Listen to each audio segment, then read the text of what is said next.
Hi guys, this is Tim with InflatableOffice and EventOffice, and I'm going to show you today how easy it is to track your sales rep sales. So first thing you will need is the workers module from InflatableOffice and EventOffice. Once you have that, you can go here into positions, and you're going to add a position called something like sales rep.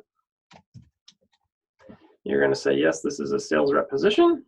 And you can fill out other details if you want. That's the minimum required. You're also going to need to make sure you have some workers in your account.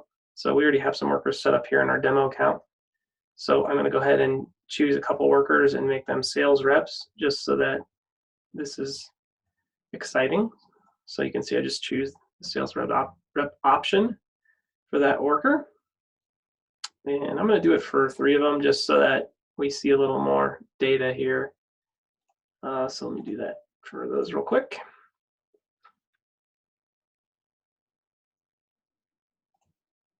Oops.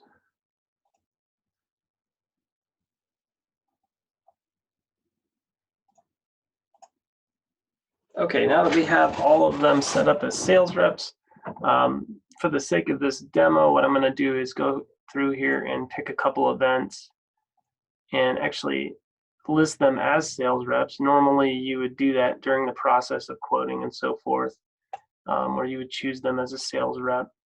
But because of this being demo data, I'm just going to go ahead and do this kind of after the fact. So I'll try to just select a couple really quickly here so we can get some reasonable data, so it doesn't look so boring when I build the report and so forth. Okay, so I'll do one more, I guess.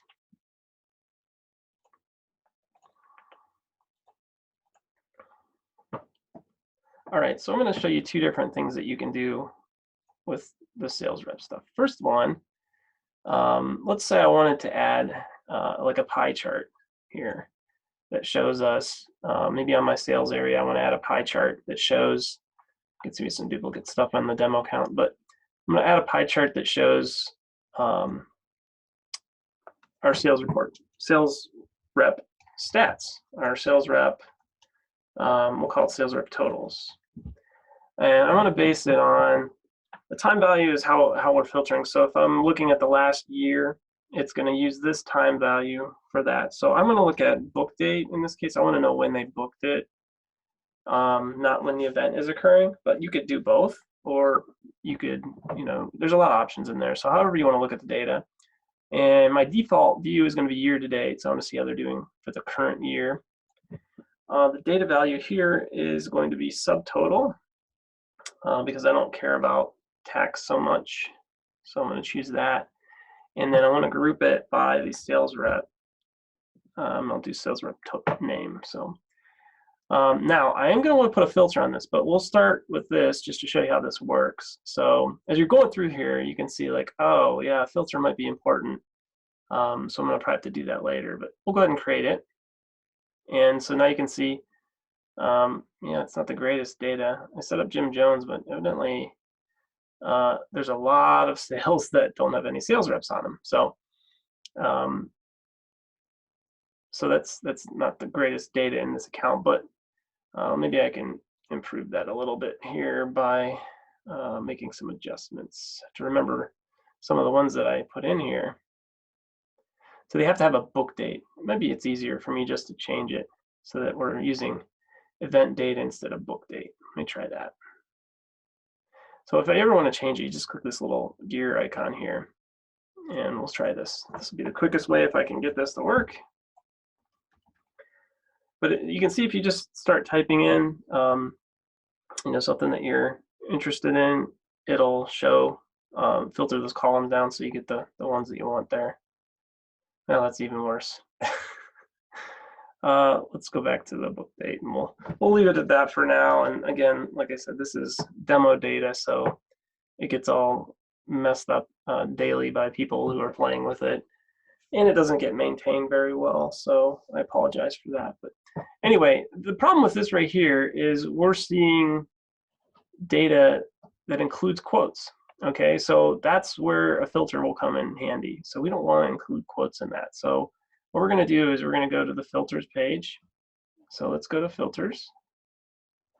We're going to add a filter, and you might need to do this too. So we'll just go through the whole process for you. But if you look at your statuses, you might want to know, like, okay, what statuses are really the ones I want to include here?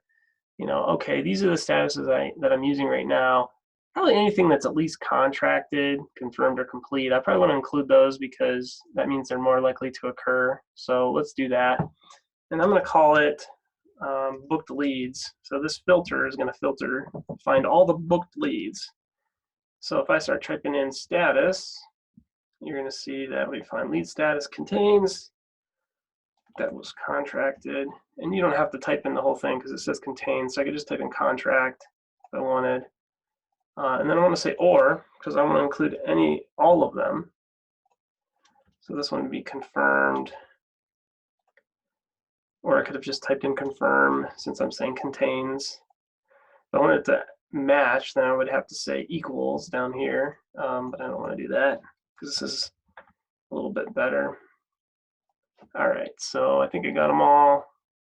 So that is contracted, but it'll still pick it up in this case. So it even shows us what's affected by it. And if we click on this, it would actually take us to the leads page and show us those. It would apply this filter and show us what those are. So I'm going to go ahead and save that. So now I have my filter in there. So if I come back here and click here to edit it, and then I click to look for my filter, it's not there. There's a reason for that. It's because we need to refresh this page because this page doesn't know about that new filter that we just made. So we could have just gone to a different page and come back, or we could refresh. Either way. So now if I click here, there it is. There's our booked leads. And you're going to see these numbers change when I do this because it's now going to filter the leads. So I don't know if those numbers did change because of this data. Because I think in this data, it looks like there aren't any quotes. They all look to be confirmed. So again, someone's been playing in here. So, but that shows you one way to do it. There is another way that I want to show you real quick, and it's based on reports. So if you want to see more of like a tabular form like this, we can do that with a report. So if we come over here and we go to reports, we can add a report that says, we can name whatever we want. We'll do sales rep totals again. And we'll call it sales rep totals table. So in the column name, we're going to want to put the sales rep name. So we'll do, I guess we can only do first or last, you know, we can do multiple. So we're just going to do last name here. And then we're going to group by that. We're going to sort by that. And then over here, we're going to do subtotal. Okay, this is going to be a very simple report. Now you got to remember, whenever we're grouping, it's going to take and sum up data. So if there were like 10 leads under a certain sales rep, it's going to take that data and it's going to sum it up so that you're only going to see a summation of it. So if you were to put a column name in like organization, well, we can't sum the organization, right? So it's only going to show one of those organization names from those 10 leads. So it's going to be a little strange to have that in there. I wouldn't suggest putting any columns in there that don't sum up at this point. So the reason why we can do that with the sales rep name is because that's what we're summing by. So things that you might put in here would be anything with a dollar amount. I think pretty much anything with a dollar amount or a count. We can do that too. Let's put the count in there. So I'll type that in. Where are you? At the top. Okay, so we can see how many leads they are and how much they total. So we can even apply a filter to this.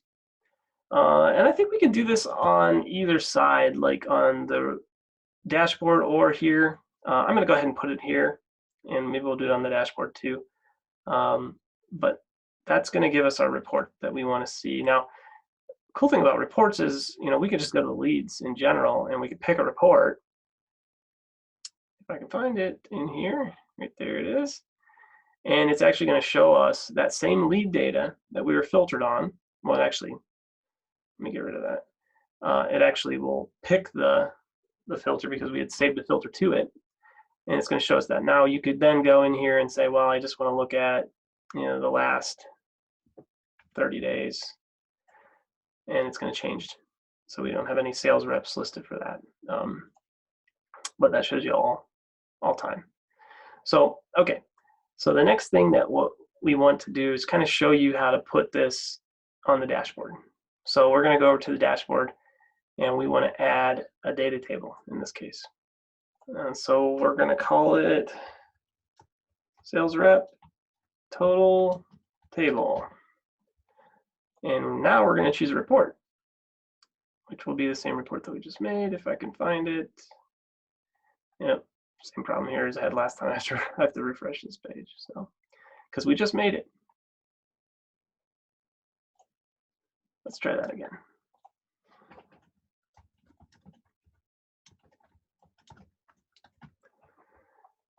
So let's choose our report. There we go. I guess I called it totals. And again, this is the time filtering. So if we want to do by book date, we could do that. And then we could say our default would be maybe, we could just do, can we do all time in here? I don't think we can easily. We'll do year to date. That's probably pretty common.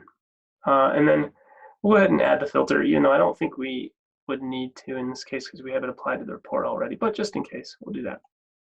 And so now we're getting the tabular view of it. Now my screen is smaller here. If I enlarge my screen, you'll see that will pop back up there. Something we need to make an adjustment to here. But so now you can see, and if you were to click on this, it technically takes you to a lead that's in that report. So if you did a report that wasn't grouped and you had all the leads in there and you clicked on it, it would make a lot of sense. Right now, if you click on it, it's only going to take you to one of those leads in that list there.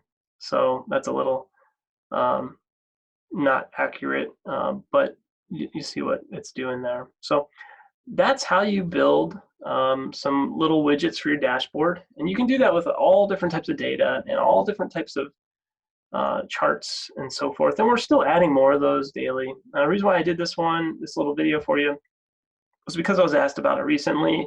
And maybe these are ones that we'll add as preset. We do have a list of preset ones. If you go to preset charts, and then it'll list a bunch of ones that are just kind of built. Some of these are special that you can't build any other way through our little tool here. So we have to do special stuff to build them. And that's why they're listed in here. But some of them are things that you can build through our tool, and we just build them for you ahead of time just to kind of make it easier for you.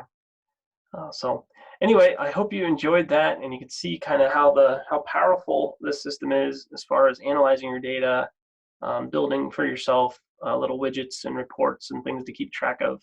And then again, like we showed you before, you can pretty easily switch to see different periods. So anyway, thanks a lot. I hope you enjoyed it. And if you have any more questions, let us know.